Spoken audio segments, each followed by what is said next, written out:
Bonsoir.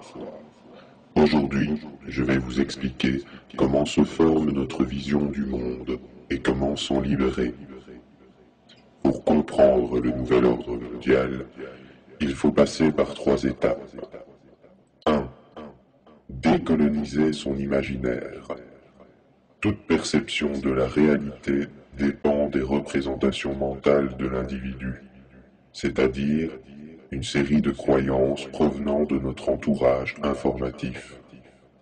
Notre vision du monde est donc par définition imaginaire. Rien n'est fondamentalement vrai ou faux. Tout est subjectif. Ces représentations émanent principalement de la famille, des groupes et des médias. Premier constat, la famille est détériorée. Les divorces n'ont jamais été si nombreux et les enfants prennent le pouvoir, pendant que les vieux pourrissent dans des hospices. Les médias occupent un rôle central dans l'éducation des enfants. Donc, pour une forte majorité des êtres humains, leur vision de la réalité est le fruit des médias populaires. Que vous le vouliez ou non, votre esprit est conditionné. Le cas du 11 septembre est un exemple affligeant de vérité. L'événement fut tellement médiatisé que tout ce qu'en dit la télévision est automatiquement devenu vérité absolue. L'imaginaire des gens est formaté dans une bulle étanche, donnant une vision unique du monde. Ainsi, les médias peuvent transformer une idée bonne en une idée marginale. Par exemple, si vous estimez que l'hypersexualisation des mœurs est négative pour la société, vous allez être rejeté par une majorité qui estime qu'il faut vivre avec son temps. Les filles sérieuses, qui n'offrent pas leur corps rapidement et à plusieurs hommes, sont marginalisées. Mais si le présent n'est que la construction médiatique du passé, vivre avec son temps n'est en fait que le résultat d'une manipulation médiatique et ne veut strictement rien dire. Cette production est tout sauf le choix naturel de l'humain. L'explosion de la pornographie n'est pas l'expression d'un besoin, mais bien le résultat de la médiatisation sexuelle devenue le premier business mondial.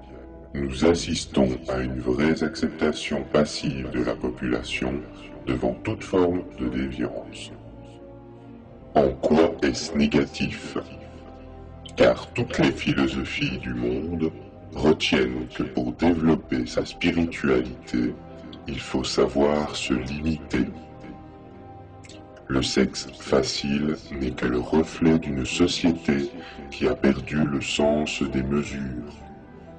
À force d'être permissif, nous avons tué le vrai sens de la sexualité qui se trouve dans l'érotisme amoureux de la sphère privée. La Bible, par exemple, contient de nombreuses scènes érotiques.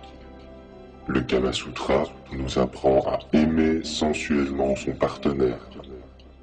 Les médias, quant à eux, véhiculent une fausse image de la sexualité basée uniquement sur le plaisir instantané. Ils nuisent gravement à l'image de la femme devenue objet et emprisonnent l'esprit des hommes dans le matérialisme. Résumé de l'étape 1, admettre que notre vision du monde est basée sur des représentations mentales, subjectives, influencées inconsciemment ou non par nos médias. Il faut obligatoirement s'en libérer pour comprendre le nouvel ordre mondial. Étape 2. Renouer avec la réalité. Aujourd'hui, nous devons tous admettre un certain nombre de problèmes mondiaux. Une grave crise sociale dont le signe est une pauvreté en progression, alors que le commerce de luxe ne s'est jamais si bien porté. Une profonde crise alimentaire. La faim tue 25 000 personnes par jour. C'est 10 millions par an. D'ici 20 ans, la Chine sera incapable de nourrir sa population.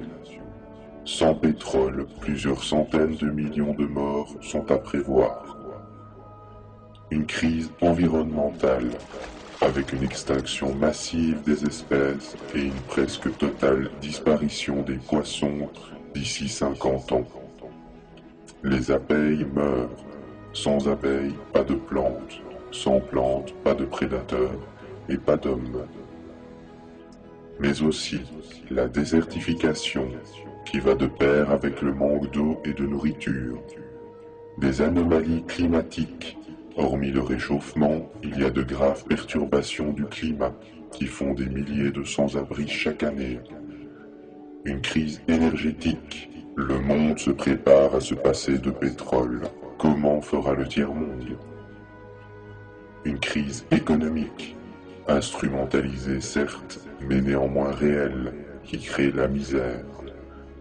Une crise sanitaire, avec l'explosion des cancers, la normalisation des substances toxiques dans l'alimentation, et enfin les OGM. Une crise éthique, avec le clonage, la vente du génome humain, le contrôle du climat via HAARP, le contrôle psychique par la technologie, la traçabilité de l'homme par des puces sous-cutanées, sans parler de la guerre du pétrole. Une crise culturelle. Partout, les cultures traditionnelles disparaissent pour laisser place à des panneaux publicitaires. Enfin, une crise intellectuelle par la mondialisation de l'imbécilité.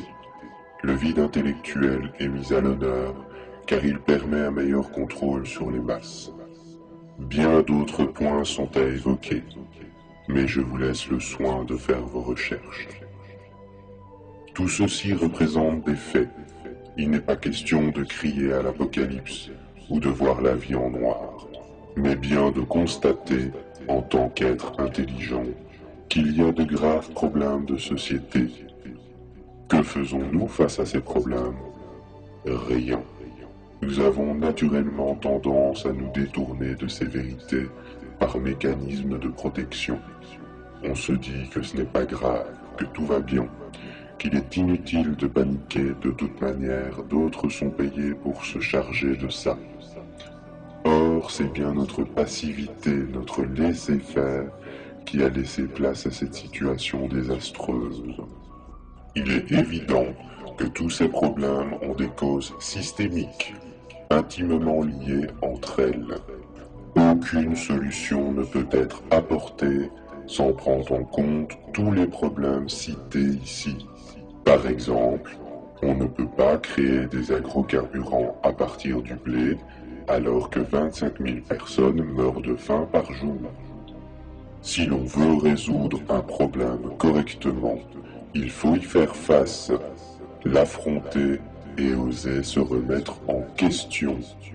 Aujourd'hui, nous demandons à des politiciens de régler ces problèmes à notre place, alors qu'ils n'en ont pas l'intention. Ils sont fixés sur des objectifs économiques de court terme. De droite, de gauche, comme écolos, ils sont tous, sans exception, soumis à la croissance et au système financier.